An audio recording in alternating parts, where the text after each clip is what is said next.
देवगुरु बृहस्पति को बुद्धि और शिक्षा का कारक माना जाता है। गुरुवार को बृहस्पति देव की पूजा करने से धन, विद्या, मान सम्मान, प्रतिष्ठा और कई अन्य मनोवांछित फल की प्राप्ति होती है। धार्मिक ग्रंथों के अनुसार गुरुवार को भगवान बृहस्पति की पूजा का विधान है। गुरुवार के दिन ही व्रत और कथा सुनने से घर परिवार में सुख समृद्धि बनी रहती है। तो आइए जानते हैं गुरुवार व्रत के कथा के बारे में और व्रत की विधि के बारे में।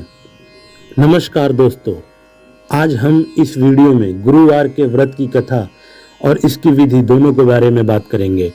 तो चलिए शुरू करते हैं। पुराने समय की बात है। किसी राज्य में एक बड़ा प्रतापी और दानी राजा रहा करता था।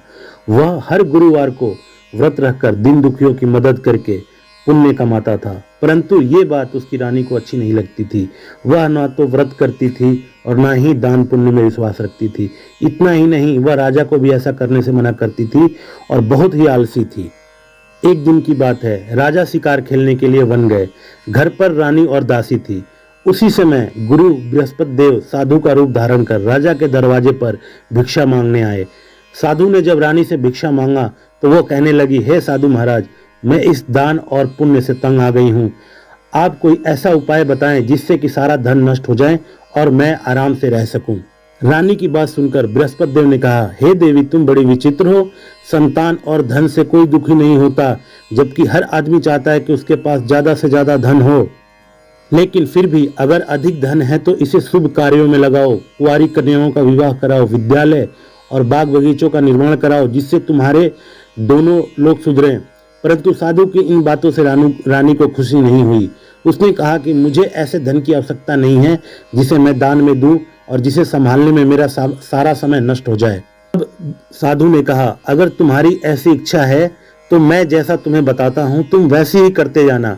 गुरुवार के दिन तुम घर को गोबर से लीप, अपने बालों को पीली मिट्टी से धोना, राजा से हजामत बनाने को कहना, भोजन में मांस मदिरा का प्रयोग करना, कपड़े धोबी के यहाँ धुलने देना। इस प्रकार 7 बृहस्पतिवार करने से तुम्हारी हर मनोकामना पूर्ण हो जाएगी एवं तुम्हारा सारा धन नष्ट हो जाएगा। इतना कहकर साधु के रूप में बृहस्पति देव वहां से चले गए। साधु के कहे अनुसार रानी ऐसा करने लगी। केवल 3 बृहस्पतिवार ही बीते थे कि उसकी समस्त धन संपत्ति नष्ट हो गई। भोजन के लिए एक एक दाने के लिए तरसने लगे। तब एक दिन राजा ने रानी से कहा, हे रानी, तुम यहीं रहो, मैं दूसरे देश को जाता हूँ, क्योंकि यहाँ तो सब लोग मुझे जानते हैं, इसलिए मैं कोई छोटा काम नहीं कर सकता। ऐसा कहकर राजा दूसरे देश चले गए। वहाँ जंगल से लकड़ी काटकर लाते और शहर में बेचते। इसी तरह वह अपना जीवन बिता रहे थे। इधर राजा के परदेश जाते ही रानी और दासी का बहुत बुरा हाल हो गया था। वह बहुत दुखी रहने लगी थी। एक दिन बहुत परेशान होकर रानी ने अपनी दासी को कहा, हे दासी, पासी के नगर में मेरी बहन रहती है। वो बहुत ही पैसे वाली है, बहुत धनवान है, उसके पास सब सुख संपत्ति है। तुम उसके पास जाओ और उससे कुछ उधार अन्न लेकर आओ, ताकि थोड़े बहुत दिन हमारा गुजर बसर हो जाए। दासी रानी की बहन के पास गई। उस दिन गुरुवार का दिन था और रानी की बहन उस समय बृहस्पतिवार व्रत की कथा सुन रही थी। दासी ने रानी की बहन को अपनी रानी की सारी बात बताई, लेकिन रानी की बड़ी बहन ने कोई उत्तर नहीं दिया। जब दासी को रानी की बहन से कोई उत्तर नहीं मिला तो वह बहुत दुखी हुई और उससे गुस्सा भी आया और वो वापस चली गई और वापस जाकर रानी को सारी बातें बता दी। यह सुनकर रानी ने अपने भाग्य को बहुत कोसा। उधर रानी की बहन जब व्रत की कथा से उठी तो उसे ध्यान आया कि मेरी बहन की दासी आई थी, परंतु मैं उससे नहीं बोली। इससे वह भी बहुत दुखी हुई। थोड़ी देर बाद रानी अपनी बहन के घर आई और कहने लगी कि हे बहन, मैं बृहस्पतिवार का व्रत कर रही थी और पूजा में बैठकर भगवान बृहस्पति की कथा सुन रही थी। तुम्हारी दासी मेरे घर आई थी, परंतु जब तक कथा होती तब तक ना तो उठते हैं और ना ही बोलते हैं, इसलिए मैंने नहीं बोला। बताओ दासी क्यों आई थी, कौन सी ऐसी बात हो गई है। तब रानी ने अपनी बहन से बोला कि हे बहन, तुमसे क्या छिपाऊं, हमारे घर में खाने को अन्न तक नहीं है। ऐसा कहते कहते रानी जोर जोर से रोने लगी। उसने दासी समेत पिछले 7 दिनों में भूखी रहने की पूरी बात अपनी बहन को बता दी। रानी की बहन बोली, देखो बहन, भगवान बृहस्पति देव सबकी मनोकामना पूर्ण करते हैं। देखो, शायद तुम्हारे घर में अनाज रखा हो।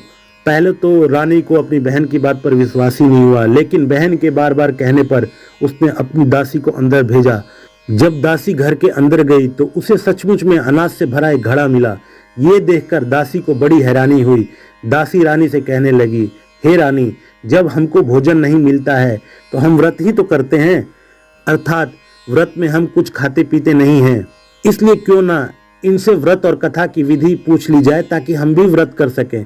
तब रानी ने अपनी बहन से विनती की कि हे बहन, मुझे भी बृहस्पतिवार के व्रत के बारे में, इसके कथा के बारे में और इसकी विधि के बारे में बताओ। उसकी बहन ने बताया कि बृहस्पतिवार के व्रत में चने की दाल और मुनक्का केले की जड़ में अर्पित करें तथा दीपक जलाएं, व्रत कथा सुने और पीला भोजन ही करें।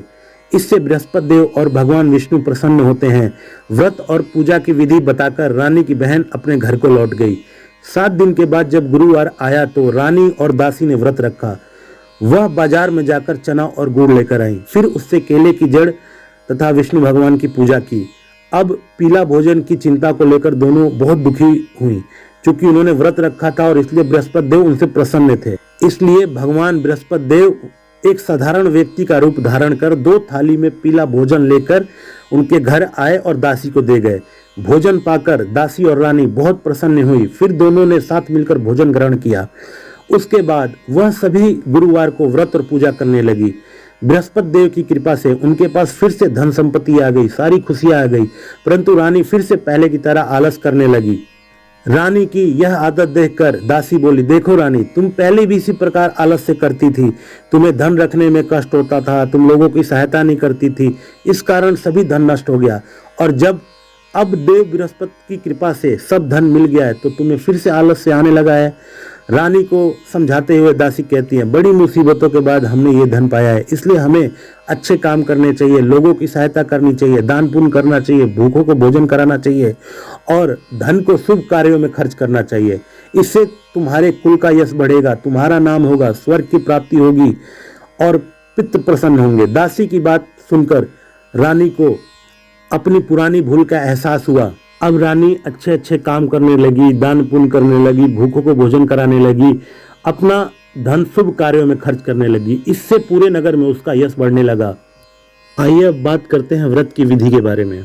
गुरुवार के दिन सुबह जल्दी उठकर नित्य क्रम और स्नान करें। इसके बाद पूजा घर या केले के पेड़ के नीचे भगवान श्री हरि विष्णु की प्रतिमा या फोटो रखकर उन्हें प्रणाम करें।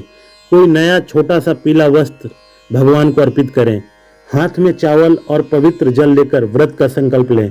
एक लोटे में पानी और हल्दी डालकर पूजा के स्थान पर रखें।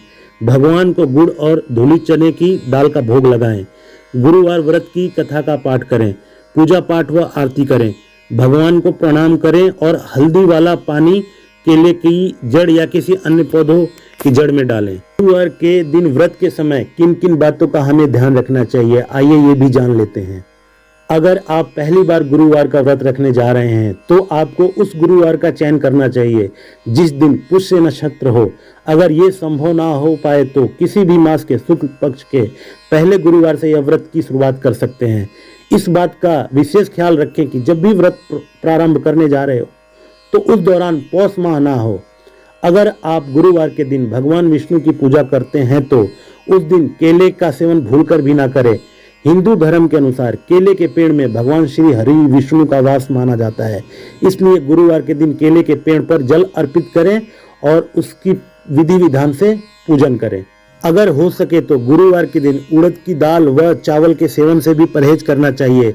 वही माना जाता है कि गुरुवार के दिन दाढ़ी, बाल, नाखून नहीं कटवाने चाहिए। इसके साथ ही इस दिन कपड़े और सर भी साबुन से नहीं धोने चाहिए।